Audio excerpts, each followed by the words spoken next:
Hello everyone, welcome to my channel mind your exam. आज की इस वीडियो में हम फर्स्ट नॉर्मल फॉर्म के बारे में पढ़ेंगे। और जैसे कि आप लोगों ने रिक्वेस्ट किया था नॉर्मलाइजेशन की पिछली वीडियो के बाद कि आप अलग अलग नॉर्मल फॉर्म्स को विद एग्जांपल समझना चाहते हैं, तो स्टार्ट करते हैं आज फर्स्ट नॉर्मल फॉर्म से। समझेंगे उसकी क्या डेफिनेशन है और उसके एग्जाम्पल्स देखेंगे, और ऐसे ही बाकी नॉर्मल फॉर्म्स को भी सेपरेट वीडियोज में देखेंगे हम इस प्लेलिस्ट में। तो सबसे पहले देखते हैं कि क्या क्राइटेरिया है कि कोई टेबल या कोई रिलेशनल डेटाबेस की रिलेशन एक फर्स्ट नॉर्मल फॉर्म को फॉलो करती है ना। तो अगर हमें कहना है कि कोई भी टेबल फर्स्ट नॉर्मल फॉर्म में है, तो उसका क्राइटेरिया ये है कि उस टेबल की सारी वैल्यूज, सारे कॉलम्स की वैल्यूज एटॉमिक होनी चाहिए, यानी इनडिविजिबल होनी चाहिए। इनडिविजिबल का क्या मतलब है कि उस टेबल का हर attribute unique single values contain करना चाहिए।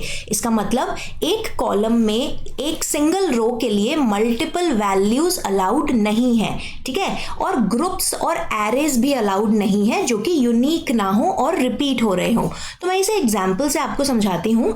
फॉर एग्जांपल, अगर हमारे पास एक ऐसी टेबल है, सपोज स्टूडेंट टेबल है यूनिवर्सिटी डेटाबेस की, और हर स्टूडेंट के लिए पॉसिबल है कि उस स्टूडेंट के एक से ज्यादा फोन नंबर्स हो सकते हैं, तो उस केस में जो फोन नंबर वाला एट्रीब्यूट या कॉलम होगा, हर स्टूडेंट के लिए उसमें एक से ज्यादा वैल्यूज आ सकती हैं। जरूरी नहीं है सब स्टूडेंट्स के पास मल्टीपल फोन नंबर्स हों, लेकिन ऐसे स्टूडेंट्स भी हो सकते हैं जिनके पास एक से ज्यादा फोन नंबर्स हों। तो ऐसे कॉलम जिसमें ऐसी पॉसिबिलिटी है कि एक रो में एक से ज्यादा वैल्यूज आ सकती हैं किसी एक एट्रीब्यूट के लिए, तो उस टेबल को हम फर्स्ट नॉर्मल फॉर्म में नहीं कहते, यानी वो टेबल फर्स्ट नॉर्मल फॉर्म को वॉयलेट करती है और फॉलो नहीं करती। तो अब क्योंकि फर्स्ट नॉर्मल फॉर्म सबसे बेसिक या पहला नॉर्मल फॉर्म है, जो कि नॉर्मलाइजेशन का पहला स्टेप या कंडीशन है, तो किसी भी टेबल को फर्स्ट नॉर्मल फॉर्म में अगर हमें लाना है तो हमें क्या करना पड़ेगा।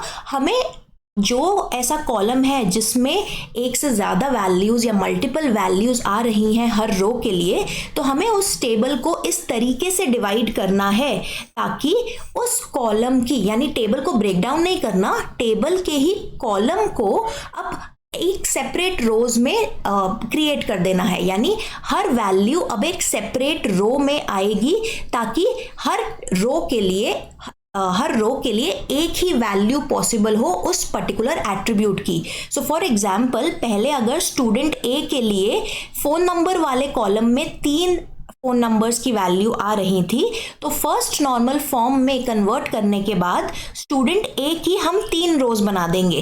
पहली रो में फोन नंबर वाले कॉलम में पहला फोन नंबर आएगा, दूसरी जो रो होगी टेबल की उसमें फिर से स्टूडेंट ए का नाम रिपीट होगा और उसका दूसरा फोन नंबर आएगा, और इसी तरीके से तीसरी रो में फिर से स्टूडेंट ए का नाम रिपीट होगा और उसका तीसरा फोन नंबर आएगा। तो इसका एक और 2 एग्जाम्पल्स देखते हैं।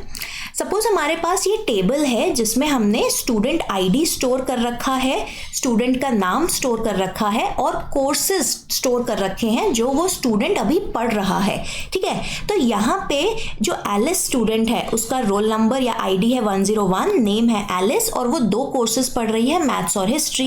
इसी तरीके से बॉब भी 2 कोर्सेज पढ़ रहा है, मैथ्स फिजिक्स। चार्ली 3 कोर्सेज ले रहा है और डेविड भी 2 कोर्सेज ले रहा है। तो इस टेबल में फर्स्ट नॉर्मल फॉर्म फॉलो नहीं हो रहा, क्योंकि यहाँ पे हमारे पास एक एट्रीब्यूट है इस टेबल का, यानी कोर्सेज, जिसमें हर रो के लिए कोर्सेज की मल्टीपल वैल्यूज आ रही हैं, यानी हर स्टूडेंट के एक से ज़्यादा कोर्सेज पॉसिबल हैं और वो सारी वैल्यूज एक ही रो में यहाँ पे रिप्रेजेंटेड हैं। तो अगर हमें इस कोर्सेज टेबल को, अगर इस स्टूडेंट टेबल को हमें फर्स्ट नॉर्मल फॉर्म में कन्वर्ट करना है, तो हमें क्या करना पड़ेगा, हमें इस कोर्सेज वाले कॉलम को फ्लैटन करना पड़ेगा। यानी इस तरीके से हमें ये कोर्सेज वाला कॉलम लिखना पड़ेगा कि एक कोर्स एक स्टूडेंट के नाम के सामने आए। ऑल्दो हर स्टूडेंट मल्टीपल कोर्सेज ले रहा है, तो उस केस में अलग अलग रोज बनेंगी और हर स्टूडेंट की एक सेपरेट रो बनेगी जितने वो कोर्सेज ले रहा है। तो अभी एलिस की एक ही रो है जिसमें वो 2 कोर्सेज ले रही है। अब जब हम इस टेबल को फर्स्ट नॉर्मल फॉर्म में कन्वर्ट कर देंगे, एलिस के लिए हमने 2 रोज बना दी जिसमें वो 2 सेपरेट कोर्सेज ले रही है। तो टेबल का स्ट्रक्चर वही है, यहाँ पे कोर्सेस की जगह अब हमने कोर्स नाम दे दिया है इस कॉलम को, क्योंकि हर रो एक सिंगल कोर्स कंटेन कर रहा है और इसकी वजह से हमने स्टूडेंट आईडी और स्टूडेंट नेम रिपीट किया है। तो इस केस में स्टूडेंट आईडी हमारा प्राइमरी की नहीं हो सकता, क्योंकि प्राइमरी की वो होती है जिसमें हर रो में यूनिक वैल्यूज हो, बट यहाँ पे वैल्यूज रिपीट हो रही हैं मल्टीपल रोज में। ठीक है, तो हमने फर्स्ट नॉर्मल फॉर्म में कन्वर्ट करने के लिए हर स्टूडेंट की रो को ब्रेक डाउन करा है मल्टीपल रोज में, और कितनी रोज बनाई है, जितने वो कोर्सेस ले रहा था या ले रही थी। तो अब ये टेबल फर्स्ट नॉर्मल फॉर्म को फॉलो करती है। तो फर्स्ट नॉर्मल फॉर्म को समराइज अगर मैं करूं तो ऐसी टेबल जिसमें कोई एक या एक से ज्यादा ऐसा एट्रीब्यूट है जिसमें इंडिविजुअल रो के लिए यानी सिंगल रो में एक से ज्यादा वैल्यूज आ रही हैं उस एट्रीब्यूट के लिए, तो वो 1NF को वॉयलेट करती है।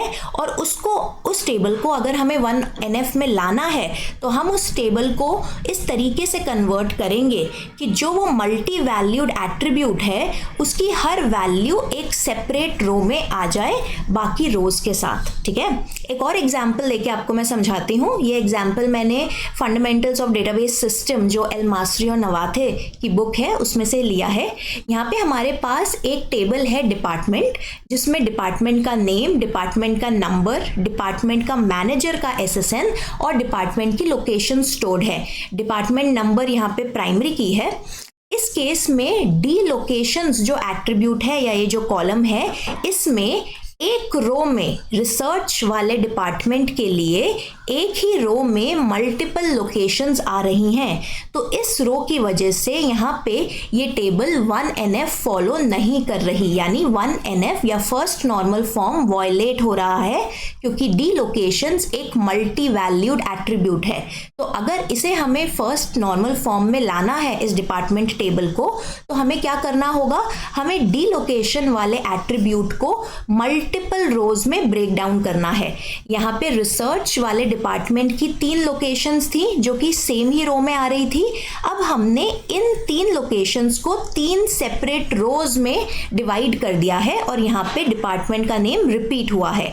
अब क्योंकि डिपार्टमेंट का नेम रिपीट हो रहा है तो डिपार्टमेंट का नंबर भी रिपीट होगा, और डिपार्टमेंट का नंबर अब हर रो में यूनिक नहीं रह सकता, इसीलिए यहाँ पे डिपार्टमेंट नंबर के साथ इसका कॉम्बिनेशन हमने बनाया है डिपार्टमेंट लोकेशन, और ये दोनों मिलके प्राइमरी की बने हैं। क्योंकि सिर्फ डिपार्टमेंट नंबर हर रो में यूनिक नहीं है, पर डिपार्टमेंट नंबर और डी लोकेशन का कॉम्बिनेशन हर रो में यूनिक है, राइट। इसीलिए ये अब नई टेबल की प्राइमरी की बना है। तो ये वाली नई department table first normal form में है, क्योंकि इसमें जो सारे एट्रीब्यूट्स हैं, D name, D number, D manager SSN और डी लोकेशन, सारे ही एट्रीब्यूट सिंगल वैल्यू कंटेन कर रहे हैं हर रो में। ठीक है, तो ये थी आज की वीडियो जिसमें हमने समझा कि फर्स्ट नॉर्मल फॉर्म का क्या क्राइटेरिया है, फर्स्ट नॉर्मल फॉर्म कैसे हम फॉलो करा सकते हैं किसी भी टेबल में, और कैसे हम चेक कर सकते हैं कि कोई टेबल फर्स्ट नॉर्मल फॉर्म में है या नहीं। आई होप आपको ये वीडियो पसंद आई हो। अगर आप सेकेंड नॉर्मल फॉर्म की वीडियो इसी तरीके से देखना चाहते हैं तो कमेंट सेक्शन में मेंशन कीजिए। कोई डाउट है तो वो भी आप हमसे पूछ सकते हैं, अपने और फ्रेंड्स के साथ शेयर भी कर सकते हैं ये video. So thank you for watching. Till we meet in the next video. Mind your exam.